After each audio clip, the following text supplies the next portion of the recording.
But getting back to the trivia on the news, I won't bother even repeating the awful stuff that they're giving out as news now because it's rubbish, utter trivia and rubbish. I'll talk about propaganda, because you're given propaganda which really comes through neuroscience today. And you have these guys calling it neuroscience, not just psychology, but neuroscience. How to manipulate public opinion constantly. And it's through all government ads. It's through all general ads, by the way, because Madison Avenue is a big, big part of the establishment. And it's through all your entertainment. And it's quite simple to do, really. But anyway, getting back to Bertrand Aldous Huxley, I'll mention him in his book, Brave New World Revisited, where he tells you how they can bring in this type of system and how they probably will. And he talks on propaganda. He uses Hitler. They always use Hitler for an example. They never use Stalin and so on, because communism is almost a holy thing for these guys since they set it all up.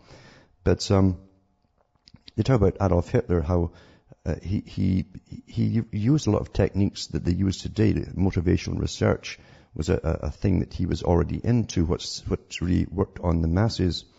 And he would use unqualified assertions and sweeping generalizations. He says, these are the propagandist's stock in trade. All effective propaganda, Hitler wrote, must be confined to a few bare necessities and then must be expressed in a few stereotyped formulas. Global warming, weapons of mass destruction, and so on, that kind of stuff. It says, in a few stereotyped formulas. These stereotyped formulas must be constantly repeated, for only constant repetition will finally succeed in imprinting an idea upon the memory of a crowd. And Hitler said the same thing. People were just a crowd. Individuals don't fall for it, but the crowd does, you see. Philosophy teaches us to feel uncertain about the things that seem to us self-evident. Propaganda, on the other hand, teaches us to accept as self-evident matters about which it would be reasonable to suspend our judgment or to feel doubt. The aim of the demagogue is to create social coherence under his own leadership. But as Bertrand Russell has pointed out, systems of dogma without empirical foundations, such as scholasticism, Marxism, and fascism, have the advantage of producing a great deal of social coherence amongst their disciples. The demagogic propagandist must therefore be consistently dogmatic, always dogmatic in their statements. It's climate change, global warming. No matter if it's pouring down rain or it's snowing and you're up to your eyeballs in it. All his statements are made without qualifications, and that's what you get. No qualifications. Any study they've done it proves the opposite. There are no greys in his picture of the world. Everything's either diabolically black or celestially white. In Hitler's words, the propagandist should adopt a systematically one-sided attitude towards every problem that has to be dealt with. He must never admit that he might be wrong, or that people with a different point of view might even partially be right. And you find that with all these things that are put for the carbon taxes coming and the global warming and all that.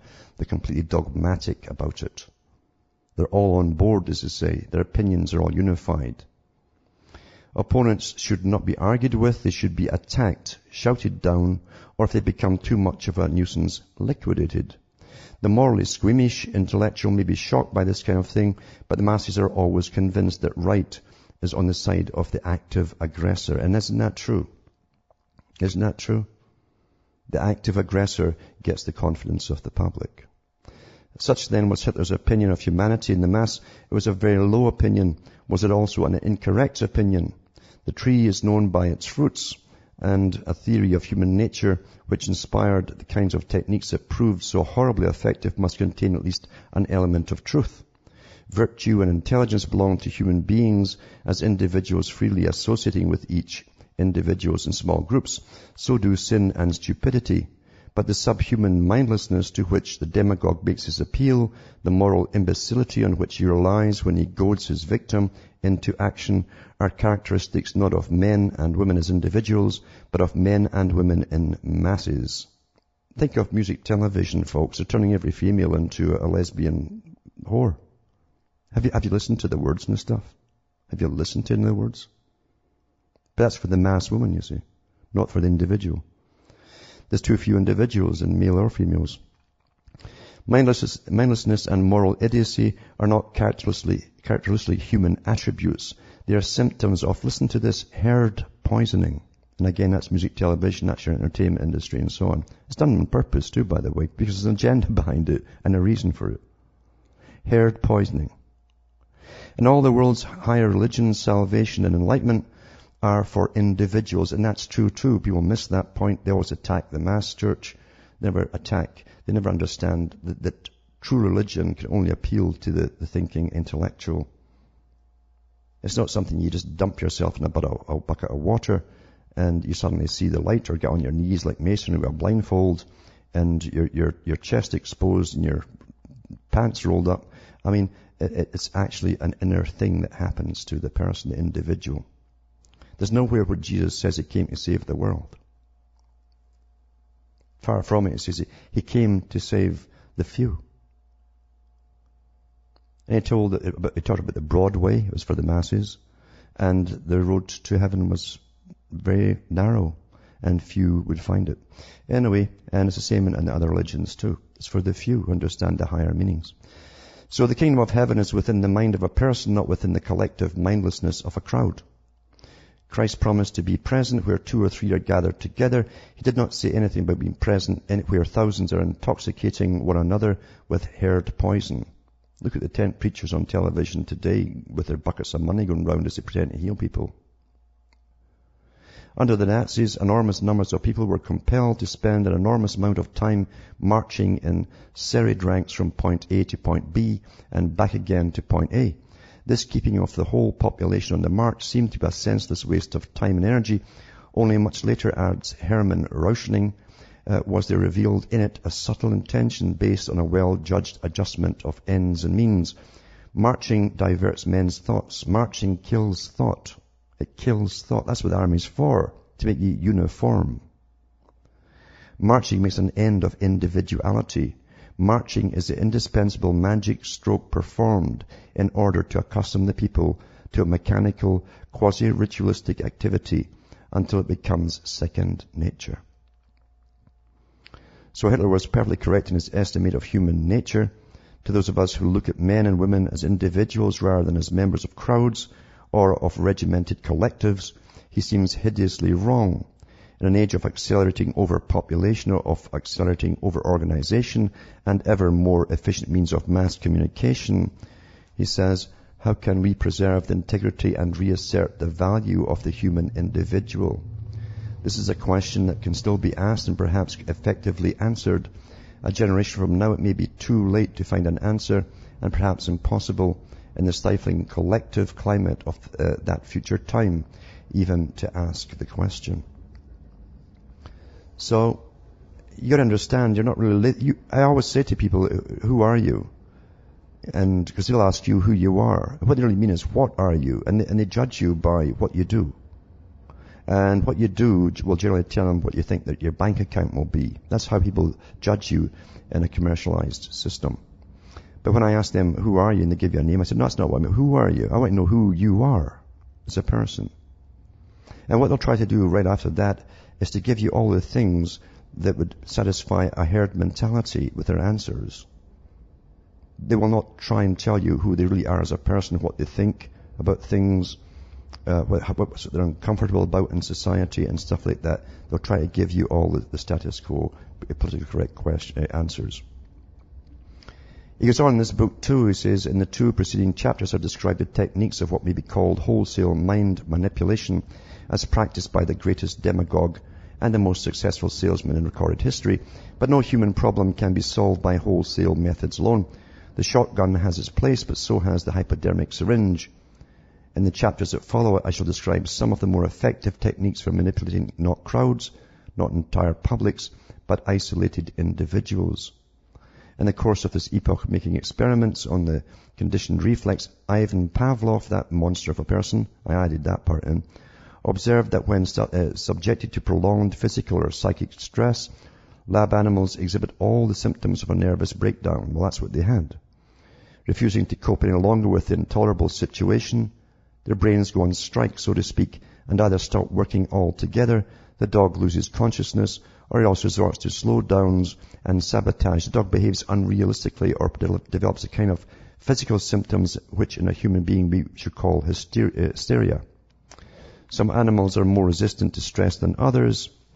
Dogs processing what Pavlov called strong excitatory constitutions break down much more quickly than dogs of a merely lively disposition as opposed to a choleric or agitated temperament. Similarly, weak inhibitory dogs reach the end of their tether much sooner than do calm, imperturbable dogs. But even the most stoical dog is unable to resist indefinitely. You understand, he's not talking about dogs here. And Pavlov wasn't interested in just how dogs, they wanted to know how people would react. That's what all experiments are about, ultimately. If the stress to which he is subjected is sufficiently intense or sufficiently prolonged, he will end by breaking down as abjectly and as completely as the weakest of his kind. Pavlov's findings were confirmed in the most distressing manner on a very large scale during the 2 world wars. As a result of the single catastrophic experience of a succession of terrors, less appalling but frequently repeated, soldiers develop a numbing or disabling psychophysical symptom, temporary unconsciousness, extreme agitation, lethargy, functional blindness, or paralysis, completely unrealistic responses to the challenges of events, strange responses, strange reversals to lifelong patterns of behavior. All the symptoms which Pavlov observed in his dogs reappeared among the victims of what in the First World War was called shell shock, in the second battle fatigue. Every man, like every dog, has his own individual limit of endurance. Most men reach their limits after about 30 days of more or less continuous stress under the conditions of modern combat. The more than average susceptible succumb in only 15 days. See, it's not normal to go out and slaughter folk. That's why they have to train you to slaughter people and kill other people you don't even know. An army's very good at that. That's its job. It's to train you to go off and slaughter people you don't know. And maybe even to like it for some. And it's not normal either to be chased up a battlefield with a shell chasing you the size of a Volkswagen that blows everything to pieces when it lands. This is a form of madness, you understand. And it's economic war too. The guy who's going to get blown to bits hasn't got a clue of the big corporations that are involved in this and who's going to profit. He's not been told that within his propaganda sphere. Anyway, the more than average tough can resist for 45 or even 50 days. Strong or weak in the long run, all of them break down. All that is to say of those who are initially sane. For ironically enough, the only people who can hold up indefinitely under the stress of modern war are psychotics. Interesting, eh? Individual insanity is immune to the consequences of collective insanity. So you have to be psychotic. Have you noticed too, the soldiers can keep going back for tour after tour, year after year today? Have you noticed that's what all the drugs are on? And the better psychological conditioning they get and training to be impersonal about slaughtering folk and to feel good about it. I've always thought it odd when your propaganda goes in any country and they show you some soldiers coming home and they always show you the loving wife and maybe a child or two and the hugs and they're so happy to be back. But this guy's just come back from slaughtering other mothers and children somewhere else across the planet. There's something wrong here, you know. As I say, this character too will give you the pat answers of his propaganda. We're over there to bring them democracy and give them freedom. And all that rubbish, when you know damn well that Chase and all the rest of the big corporations are involved with the war and massive profits, and they're all getting dibs on first grabs and everything to be had in the land that's going to be conquered and plundered. Nothing changes, just better techniques of brainwashing. This is the fact that every individual has its breaking point has been known and in a crude unscientific way exploited from time immemorial. In some cases, man's dreadful inhumanity to man has been inspired by the love of cruelty for its own horrible and fascinating sake. More often, however, pure sadism was tempered by utilitarianism, theology, or reasons of state. They goes into physical torture. Back with more after this break.